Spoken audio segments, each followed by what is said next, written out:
time here at Crosspoint. My name is Micah. I'm the assistant pastor. And as part of our Summer Salsa series, we have guest speakers every Sunday.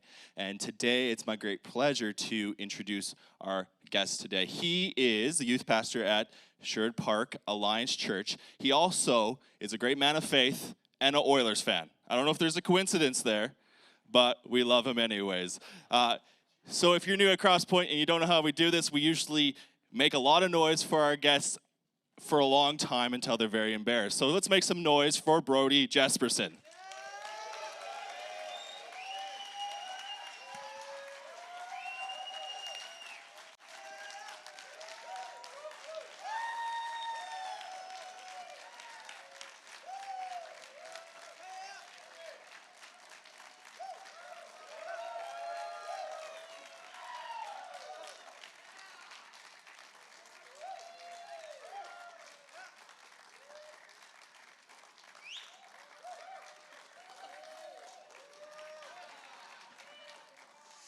And now, my brothers and sisters, may the Lord bless you and keep you. You ran me out of time. That was it. Hey, this wasn't a surprise to me because I've been here before. Not here in this building, but at your old campus where you used to meet. This is just an honor and a privilege to get to be back. When Rob told me that he was going to be going on sabbatical, and passed some dates by, I said, of course, I'd love to make this work. As Micah said, I have been in Sherwood Park, actually, for 3 years now.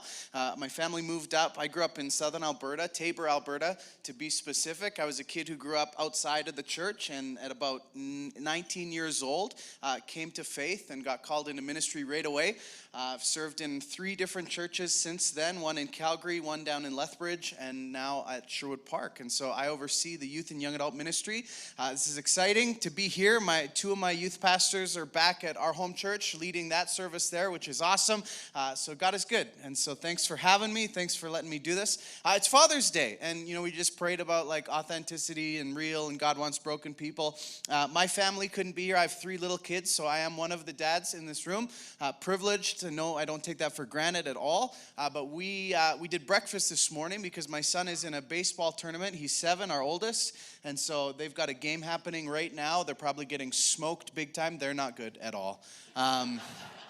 We're like the Sandlot team, truly. Like, we just watch these ragamuffin kids just try really hard. But we decided, let's go to Tutti Frutti in Sherwood Park for breakfast. And so for an hour and a half, we sat there while my daughter screamed the whole time because she had diarrhea all night and had a sore bum today. And so she let the whole place know that her bum was really sore. My middle son, he fussed the entire time because we wouldn't let him sit in a place where he could see Paw Patrol on the TV in the corner. So that was super awesome. And then my oldest son complained the entire time that he wasn't going to get enough food off the kids' menu because he's like ginormous, and then failed to even eat half of his meal. So it was just like a super cool, this is awesome. Hey, happy Father's Day to me while I get to then leave my family and come over here. But just super excited to be here. Hey, since it's Father's Day, I thought it appropriate of all things to talk about, maybe we should talk about and tell a really great fishing story, because dads love fishing, right? Most of the dads in this place maybe can relate. Some moms, I'm not saying that only guys like to fish. My daughter loves to fish. I love fishing. I grew up fishing. My dad was an avid fisherman. He taught us to love fishing. I think that my kids, they love fishing because their dad has taught them to love fishing. But there's just something about fishing that's just like both really relaxing, right? If you're not with little kids. But if it's really relaxing, you're not untangling hooks the whole time. It's really relaxing when you get to go as a grown-up just by yourself and be still on this calm, piece of water. And at the same time, at times, it can be really exhilarating, right? It's this process of casting this lure into the deep unknown waters and waiting patiently to hopefully get a bite. The moment when something is on the end of that line and you rush to carefully set the hook and you fight to just slowly and meticulously bring in the big fish. I like to fish in different places. Anytime I travel somewhere, if there's an opportunity for me to get out and go fish, I love it because you pull something out of the water that you just didn't even know existed before. I love fishing different types and techniques, using different lures, from deep sea fishing to fishing in quiet creeks in the mountains. There's just something that's really sacred about fishing for me. I remember when I was in high school, I started to get into fly fishing. My dad wasn't a fly fisherman at all, but he had this old rod that was given to him by his dad, and so he said, you should try it, you should do it, and so I got into it, and I got like really nerdy about it. I actually started tying my own flies, so I bought all the stuff and the feathers and the string, and was like making these little lures, and there was something really cool about that, because not only were you like buying a lure and you made something, and then you watched, you could actually see the fish look at what you made, and they're like, not bad, right? And they would swim up and eat it, and you're like, yes, I made something that you like, and now I'm gonna eat you. Like, that was fishing, fly fishing, which was super cool. But I loved it, and so I remember after high school, graduating, I moved up to Calgary, and I came home for the summer, and I decided that me and my friend John, we were gonna go camping just outside of Lethbridge in a little place called Lynx Creek in the Crow's Nest Pass. And so we traveled up there, and my goal was to share my love of fly fishing with John. He'd never done it before, and so I thought, let's do this. Let's bring no food. Let's only eat what we catch. This is gonna be super awesome. And so we set up camp right along the stream. I gave John all the stuff that he needed, kind of set him up where he was gonna be, and then I moved down creek just a little bit further to where I knew the fish were gonna bite better on my side, of course. So everything was perfect. And I don't know if any of you, you're probably all mostly too young for this, but remember the Goof Troop movies with Goofy? Yeah. So like Goofy was a major fly fisherman, and that's maybe one of the inspirations for me is why I became a fly fisherman. But he would like just know how to flick that line so beautifully, and there's an art to it. If you've ever seen it, you're in your hip waders, you're out in the water, it's calm, it's beautiful, and you just kind of start, it's almost like this dance, and the line just grows longer and longer, and so there I am, the line is growing, I just have this smile that's growing on my face, when all of a sudden I reach back one last time, and my hook snags on something. Now, in the moment, before I had enough time to turn around, I realized 4 things. 1, I had caught my hook on something behind me. 2, my friend John was screaming uncontrollably. 3, after giving a couple hard tugs, I realized whatever my hook was caught in was not coming free. And 4, I had just become more like Jesus wanted me to become, a fisher of men. I had caught my friend John in the cheek just below his eyeball with, I know it's awful, and John hates this story when I tell it, but I caught him right in the cheek. And so after rushing over to John and having to push the hook through further so that we could actually find the barb and crack it off and then slide it out, I could tell that John just didn't find it as funny as I did in that moment. But I love fishing. I love it. And it's one of the reasons why anytime there's stories about fishing or fishermen in the Bible, they just kind of pop off the page to me, because immediately I have an emotional response to it. I can imagine myself there. And so we have this story that we're going to kind of use as our main text to walk through this morning. It's found in Luke chapter 5. If you have a Bible with you or a device, I'd encourage you to go there and have it with you, have it open. But it's this moment where Jesus calls his 3 closest disciples into mission with him. And it's a fishing story. And so if you don't have a Bible, it's going to be up on the screen. You can follow along there. That'd be great too. But Luke 5, starting at verse 1. One day, as Jesus was preaching on the shore of the Sea of Galilee, great crowds pressed in on him to listen to the word of God.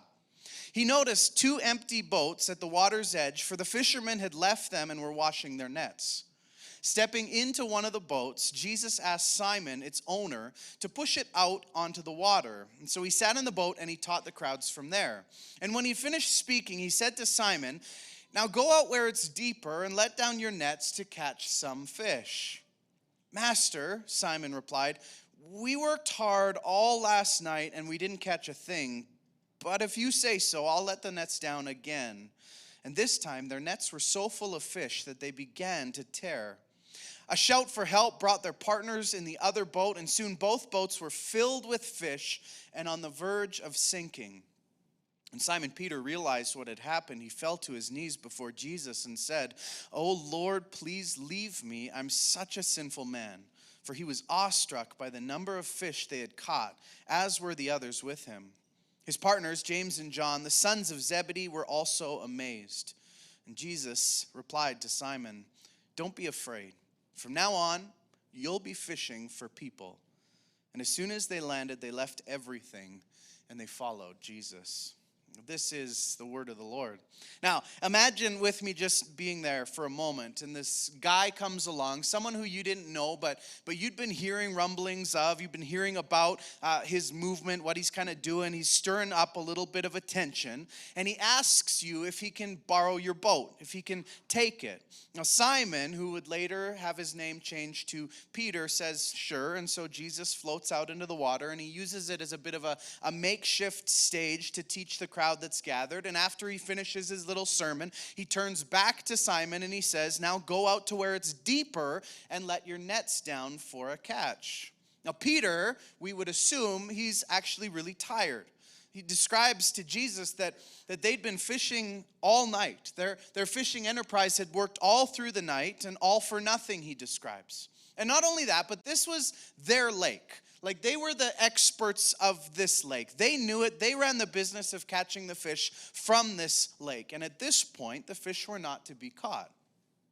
Now, I don't know about you, but at least for me, I right away resonate with this part of the story in that this is what, my discussions with Jesus often kind of look like. Where Jesus invites me into something or calls me to do something, and I look at him and I say something like, yeah, sounds great, Jesus. Like, that sounds like a really great idea, but like, I've tried that. Or I know these people, Jesus. I know this church. I know this part of the city. This isn't going to work. This door has already been closed. There's no point in us banging on it any longer. And I'm actually kind of tired. And so I don't think it's going to work. These moments where Jesus invites us into the incredible, and oftentimes, at least speaking for myself, we make excuses.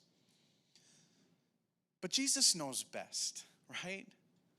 I mean, if we're real honest with ourselves, with understanding his word, with understanding him, Jesus knows best. And so effectively, he says to Peter, he says, I know, Peter, that you've been trying. I know that Peter, you came up empty. I know that you think that there's nothing else out there, but Peter, I just want you to trust me, okay? Just trust me. And so Jesus invites Peter to try again. He says, go back out into the place that I'm telling you to go and put your nets back down. And we see Peter's response. He says, okay, but if you say so. Simply put, the earthly human response that I have within myself says, no, it's not worth it. But if you say so, then we'll go. And so with boldness, obedience, probably mostly, he sets back out to the place where Jesus told him to go. And I wonder if he kind of looks over his shoulder like, we'll see, Jesus, right? And he sets down the nets once more, and then look again what it happens. Verse 6. And this time their nets were so full of fish that they began to tear. Now this is incredible. And this should jump off the page. This is one of the things that I just love so much about Jesus, this whole idea that their nets begin to actually tear. And as I think about and meditate, reflect on this story, it strikes me over and over and over again. The nets that they had created were designed to hold far less than the bounty Jesus had provided them with. Far less. Now, this has always been my experience with Jesus. And maybe for some of you, you can relate. It's been the same. Where Jesus invites me, he invites you, he invites us into his mission. He calls us. He invites us to be part of something that is just always way over our heads. And when I find myself right in the very place where it is that he wants me, oftentimes I feel like I'm being torn apart. And I actually think that that's often the point for Jesus. That we need to live in places like this where we feel way over our head, because honestly, it's in those moments and in those places where Jesus actually does the best work, because Jesus is actually the one doing the work, right? There's no possible way that we can take any credit for it, because it's beyond us. It's bigger than we're able to accomplish. And so there he often works the best. I love this as well. As the story goes on, verse 7, it says that Peter shouts for help. And again, I can just visualize it, right? You've been fishing all night. You caught nothing. The lake's empty. You're going along with Jesus. You're like, okay, Jesus, sure. I'll put the net in right where you're telling me. Sounds great. And all of a sudden, you look into the water and see more fish than you've ever seen in your entire life. And so this moment of both of shock, excitement, and panic strikes, and he screams out, help! Like he looks, guys, you got to get out here. Help me. Now I remember being a kid and we used to fish in ice fishing tournaments. Not super exciting. I enjoy ice fishing, but it's cold. But we would fish in these tournaments, and Dad, I think, would bring me because there was a chance that I could often win because we would catch fish, and then they'd just find the biggest one and give it to me, and I would take it and say that I caught it. It was a little dishonest. He didn't know Jesus. It's all good. And so we would do these tournaments. I remember we were fishing at this one, and it was this lake just outside of Tabor. It's a little coulee, Chin Coulee. It's a man-made reservoir. But there was this fish in the lake that we called Walter. And we had Walter on our line a few times, okay? Like Walter was the big one that you just knew he lurked, he lived there, and one day we were going to catch Walter. And so we're at this fishing tournament. It's time for me to drive over to the kind of main, camping facility area where we can show and measure the fish and weigh the fish and all that sort of stuff. And so Dad and one of his friends, they load me up in the fish, and we head over there. We do the thing. I get the trophy, whatever, ribbon, I can't remember. We get back in the car. We drive. The tournament is still happening. There's still some time to catch some fish. And we're on the top of the coulee. We look down, and what we see from up there is my dad's friend Brent sprinting to one of the ice holes, okay? So there's a little hole, there's tip up. It's like underwater. It's gone, and Brent is sprinting. And so all of us in the car are like, oh, what's going on? Like, what's happening? Is this? And so Brent gets there, and all of a sudden from on top of the coulee, we hear, as Brent's trying to pull this thing up, him scream, help! Like he has no idea what to do, right? And so we're making our way down. He's fighting with this thing, and we're like, what is he doing? Why isn't he pulling this fish out of the hole? And so we park the truck, and we start running out there just in time to see this silhouette of this beast swimming away. It had broken through the steel leader on the end of this line because ultimately Brent was too afraid to reach down into the 10-inch cutout hole and grab the gills of the fish because it just wasn't fitting as he was trying to pull it out naturally. And he was just too scared to do it. He was terrified.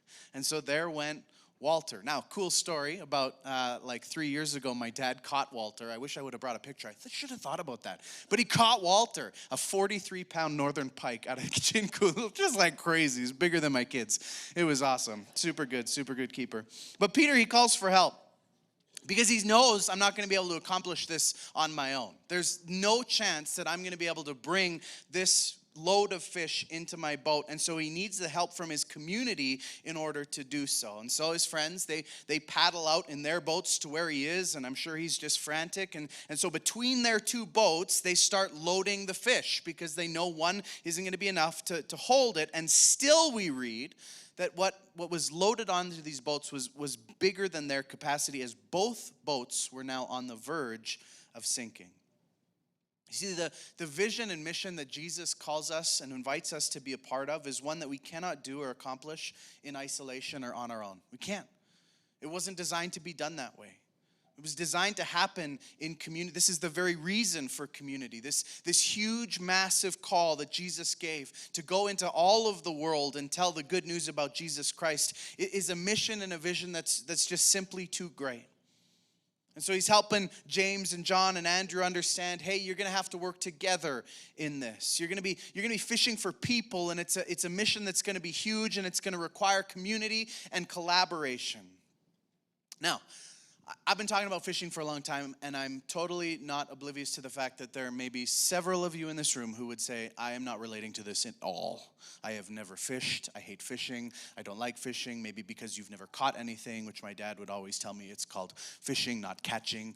And so you just haven't processed that reality, but you don't like fishing. And so maybe you're feeling a little bit disconnected because you just don't live in this, and the metaphor's a little bit lost on you, and that's totally okay. Because here's the deal. The invitation from Jesus to these men to be fishers of men was given to them because they were fishermen. They were fishermen. And so for them, it was a metaphor that would have made complete, and immediate sense. See, they would have known that when it comes to fishing, you need to know a little bit about the lake, about the environment. You need to know where the fish are. You need to know what kind of fish are in the lake. You need to know where the deep waters are and where the shallow waters could center their boats. They would have been the experts on the lakes. And now Jesus is helping them understand, you got to learn this new lake. You got to become experts on this different culture, understanding what the landscape is so that you're able to navigate it best for this new catch. They would have known what types of lures and nets to use, what was necessary to catch the types of fish that live in the water. And Jesus would go on through 3 years of apprenticeship with them to teach them the strategy, the means of which they could help catch these new fish, the teaching and loving and the sharing his truth to best cast the net for this new type of fish. They would have known that you need patience to fish, that it's not a given that every time you cast your net, you're going to catch the fish. But they'd also know that if you don't ever cast the net, then you'll never catch the fish. Wayne Gretzky. They would get it, a need to know and to wait and to be patient. They'd understand that there's hazards when it comes to fishing, that it's actually a really dangerous career to be a part of, that it's not easy and oftentimes it's very unsafe. And the disciples would go on to learn this firsthand for themselves, as the cost for the gospel for most of them was supreme. This is what Jesus was inviting them to be a part of. And friends, the same thing is what we're all invited to be a part of as well today. And this calling and invitation from Jesus paints the picture for us of this, again, huge vision, something that's going to stretch us beyond the place that we can go alone, thereby demanding the need for community and collaboration to help carry it with us. And even still, we see through the lives of the disciples that it's something that's impossible for them to do without the supernatural. That left to our own plans and own devices, it's all meaningless, and we're unable to accomplish this without his supernatural intervention. But like Peter, we too must trust that in faith, God will put us right where God needs us to be for the sake of his mission.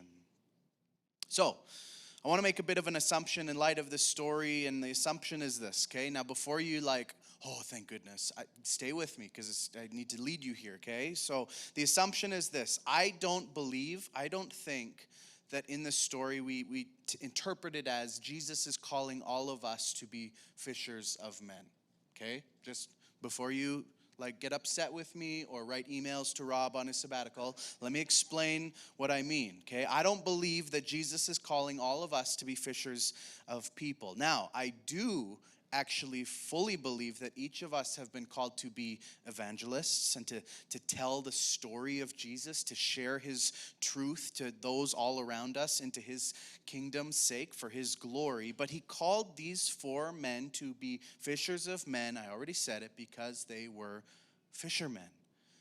He used a metaphor to help them understand his call towards mission.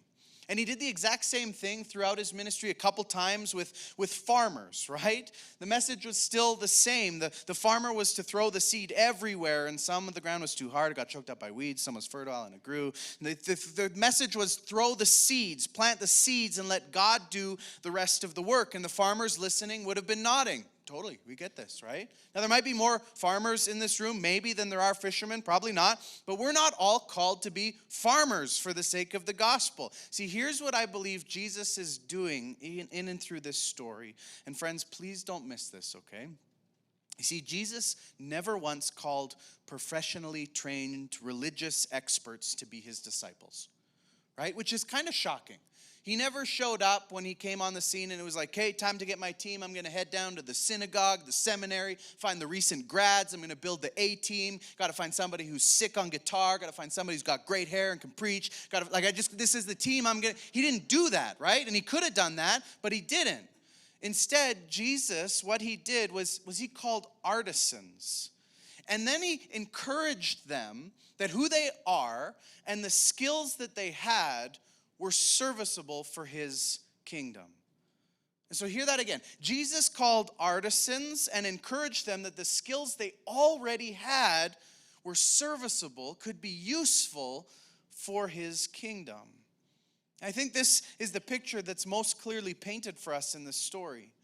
You see, if Jesus had been walking along and seen James and John and Peter, and they were carpenters building a house, I think that Jesus would have said something like, hey, stop building buildings for the sake of buildings and start building into people. Or rather than building people's kingdoms, come with me and build God's kingdoms. If Peter and his friends were jewelers, I think he would have invited them to stop making jewels for this world, but start fashioning jewels that would last for all of eternity. If Peter and his crew were teachers, Jesus probably would have said, stop teaching the philosophies of this world and start teaching the philosophies of the world to come. If Peter and his crew were lawyers, he probably would have gone looking for someone else. I'm totally kidding. The point is this: Jesus wanted to show the disciples that the understanding for the world that they had in regards to fishing was serviceable for the sake of his kingdom. This is a call to mission. It's not a call to fishing. And that call is the call that each and every one of us has been given by him. If you remember, the Great Commission from Jesus at the very end of the Gospels was straightforward but complex. He said, go into all the world and make disciples. It's a massive vision. All the world, not just this select, people group Israel anymore. The barriers have been broken. It's for the entire world. It's a mission that's far too big, even with community alone, for us to do. But the promise Jesus made at the very end of that commission was, I'm going to be with you. I'm going to be with you. You're not going to do it alone. I'm going to be with you. And so what this means really practically is this. Jesus looks at you and how you're wired, how you're built. He looks at your career, the thing you do for a living. He looks at your interests and your hobbies. He looks at your education and experience. And he invites you to see all of that in a different way. He invites you to use your existing skills and abilities for the sake of his kingdom, not to learn and develop new and different and other skills. Each of us has value for God's kingdom exactly the way that you've been created and in line with the things that you are the most passionate about. And so imagine with me what it might look like if your job could be more than just a paycheck. Could be more than just a job? Or what if your schooling could be more than just an education? What if the relationships you have were more than just friendships? What if your retirement could be more than just golf and retiring? See, here's what I'm convinced of. When your passions and skill sets intersect with God's vision and mission, the incredible happens. That's the sweet spot. When people go through life and they find themselves in a place wondering, what am I supposed to do here? Often they haven't figured this out yet, right? They haven't seen and discovered the places where their passions and skill sets intersect with God's vision and mission. And when they do, all of a sudden they discover this profound purpose that they never knew existed before. When your passions and skill sets intersect with God's vision and mission, the incredible happens. This is exactly what the calling for the fisherman reveals for us. Now, I've been in church work for about 15 years as a youth pastor. I disagree with ever growing up. I'm going to do it as long as the Lord will let me do it. But I know for a fact that the churches I've been a part of, at least, have done a disservice to God's kingdom by creating a really limited number of job descriptions, right? It's like, hey, I think I want to serve. And it's like, great, you got to love kids. And you're like, nope.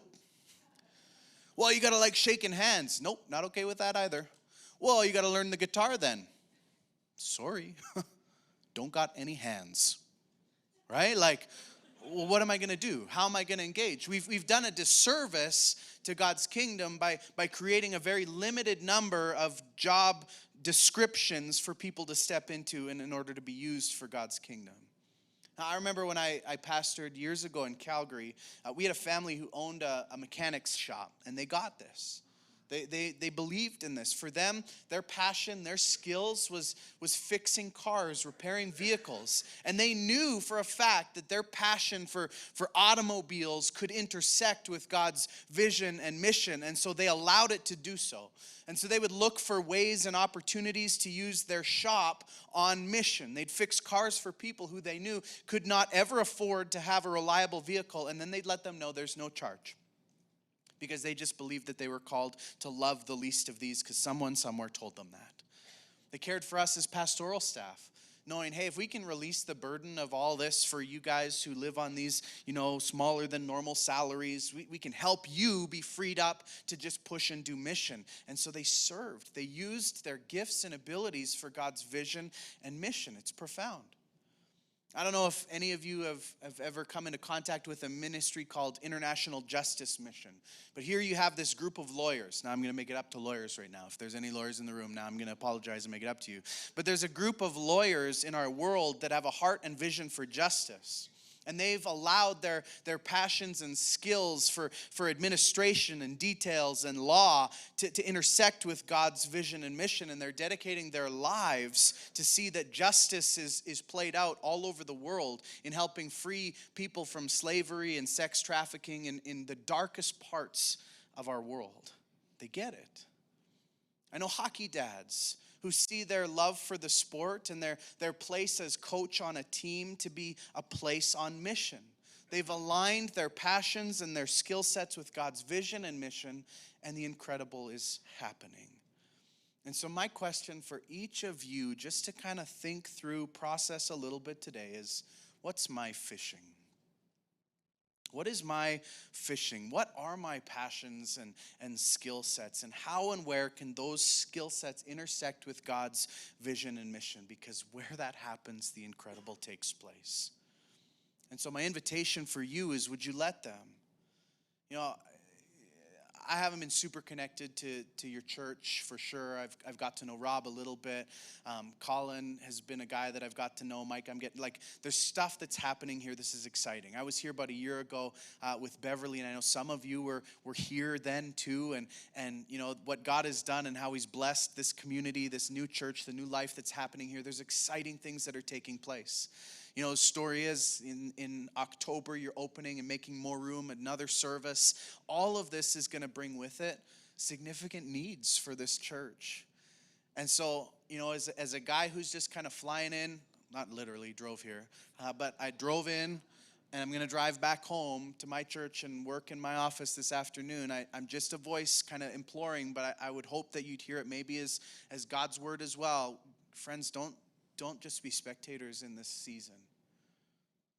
Crosspoint needs you, the way that you are, how you're wired, the passions and skills, the place in your industry, the connections to people in the community.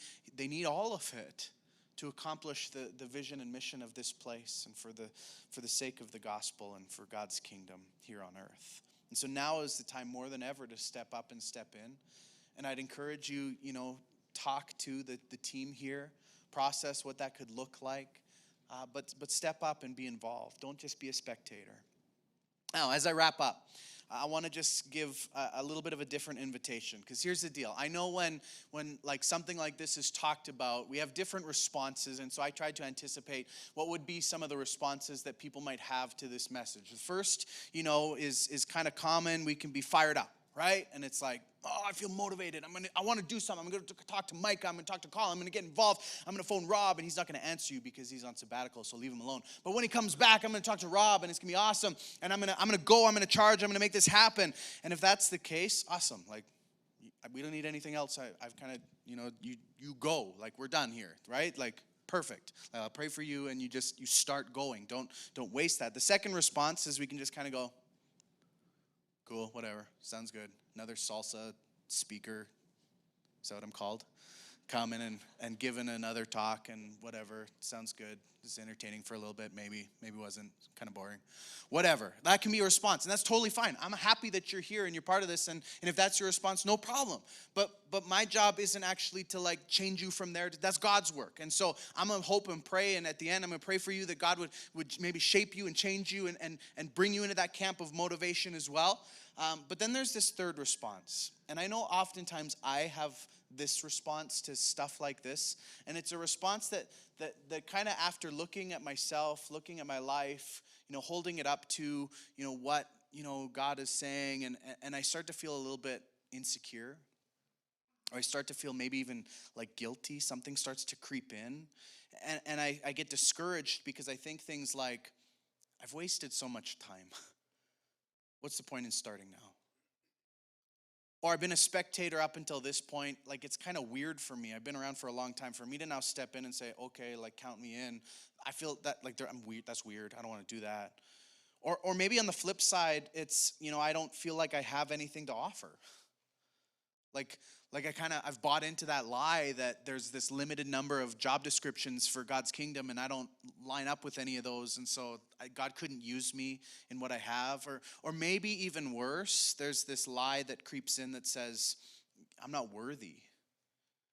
I've made a little bit too much of a mess of my life, and there's no way that God could redeem my story and then do something with me. Like, I have to be a spectator because I've blown it up until this point. And so let me just wrap up by speaking to those of you who feel like that's you right now in this moment with one more Father's Day fishing story, okay? This is a story that's found at the very end of the Gospel of John. So Jesus, he's just been crucified. The mighty mission that he had begun for his disciples, it actually appears to them at first glance to be thwarted, to be over. And so listen to the story. John 21, starting at verse 1. Later, Jesus appeared again to the disciples beside the Sea of Galilee. And this is how it happened. Several of the disciples were there. Simon Peter, Thomas, nicknamed the twin, Nathanael from Cana in Galilee, the sons of Zebedee, James and John, and the other disciples. And Simon Peter said, I'm going fishing. We'll come too, they all said. So they went out into the boat, but they caught nothing all night. Now, if this sounds like a really familiar story, it should. This is the same people, it's the same lake, it's the same circumstances. They fished all night, they didn't catch anything. But listen again to what happens. At dawn, or again, after fishing all night, at dawn, Jesus was standing on the beach, but the disciples couldn't see who he was. He called out, fellows or friends, have you caught any fish? No, they replied. Then he said, throw your net on the right-hand side of the boat, and then you'll get some. And so they did, and they couldn't haul in the net because there were so many fish in it. And then there's just this beautiful moment where it clicks for Peter. And again, just imagine this moment. Imagine hearing that familiar voice calling out. And I just picture the hair on the back of their necks starting to stand in anticipation. They would have immediately, emotionally flashed back to that very first moment, that very first call, the moment that started everything for them. And so upon realizing everything is coming back to where it was before, Peter actually flips out. He strips down. It can't be. He jumps into the water. He swims toward the shore, and he charges to Jesus. He's back. Jesus is back. And the mission that we thought was over, that was destroyed, has now been proven to be even more powerful than ever, more powerful than the very grave itself. And here is Jesus. And so they have this moment together, all the disciples. And then later that night, Peter actually gets invited by Jesus just for some one-to-one solo time around the fire. Look at verse 15. So they'd just eaten some of the fish that they caught. When they were finished eating, Jesus said to Simon Peter, Simon, son of John, do you love me more than these? Yes, Lord. He said, you know I love you. And Jesus said, then feed my lambs. And again, Jesus said, Simon, son of John, do you love me? And he answered, yes, Lord, you know that I love you. And Jesus said, then take care of my sheep. And the third time he said to him, Simon, son of John, do you love me? Peter was hurt because Jesus had asked him a third time, do you love me? And he said, Lord, you know everything. You know all things. You know that I love you. And Jesus said, feed my lambs. 3 times, Jesus asks Peter to confess his love out loud. Say it, Peter. Tell me that you love me more than anything. And though in this moment, Peter initially feels hurt, I'm certain that later, processing everything that had happened and gone on over the course of the last week, he would have seen the power of this conversation, because we know it was exactly 3 times that Peter denies Jesus after his arrest to save his own skin, going as far as to say he doesn't even know the man at all. 3 denials that Jesus actually said were going to happen even before they happened. And so what Jesus is doing here right now is he's powerfully revealing for Peter, it's okay. Your story, Peter, might have been up until this point one of fear and intimidation and helplessness and hopelessness. But Peter, I am Jesus, and I am the great Redeemer, the Restorer. And again, I'm here now, Peter, to recommission you. Feed my sheep. Serve my mission. And if we know the rest of the story, we know that he did it.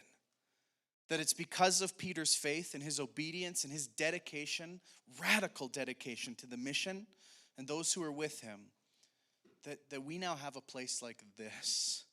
This community exists because he stood in the gap. And he went and he served to the best of his abilities. And so if you're here today and you feel like you're inadequate for God's mission, think about Peter, the simple fisherman, given the ride of his life, who seemed to just come undone at the end of Jesus' life, denying all knowledge and experience of him. And yet Peter was powerfully used for God's mission. He was recommissioned. And so friends, as we conclude here, just hear me very carefully. You are never too far from God's redemption to be disqualified for God's mission, ever. You are never too far from God's redemption to be disqualified for God's mission. In fact, it's only the redemption of Jesus Christ that qualifies you for his mission, nothing else. Not how many Bible studies you attend, not how many Sundays you make it to here at Christ, nothing. It's only the redemption of Jesus' saving work on the cross that qualifies you for his mission, period. And so if you're here today and you've been uninvolved in God's mission or walked away from God's mission or felt discredited towards God's mission or inadequate for God's mission, hear me very clearly. You can start now. You could start today. You could be recommissioned with that great vision again. And Jesus invites you personally, intimately. Allow your passions and skill sets to intersect with his great vision and mission. And then just start to see the incredible take place. Let me pray for you. God, thank you for this community.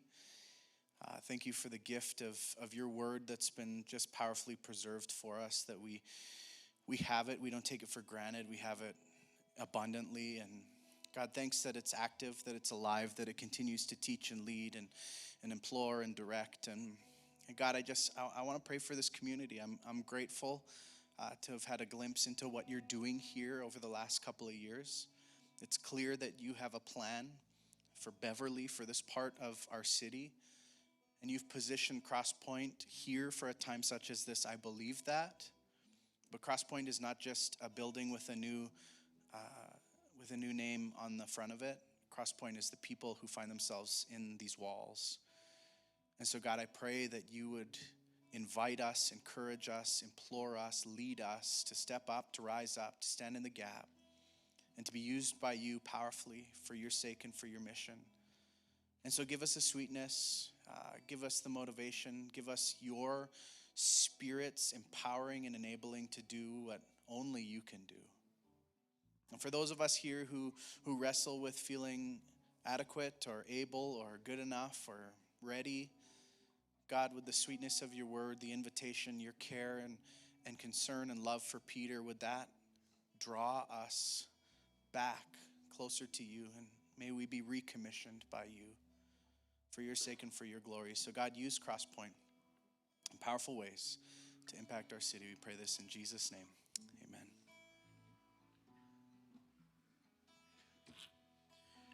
All right, why don't you guys stand with us one more time as we sing together?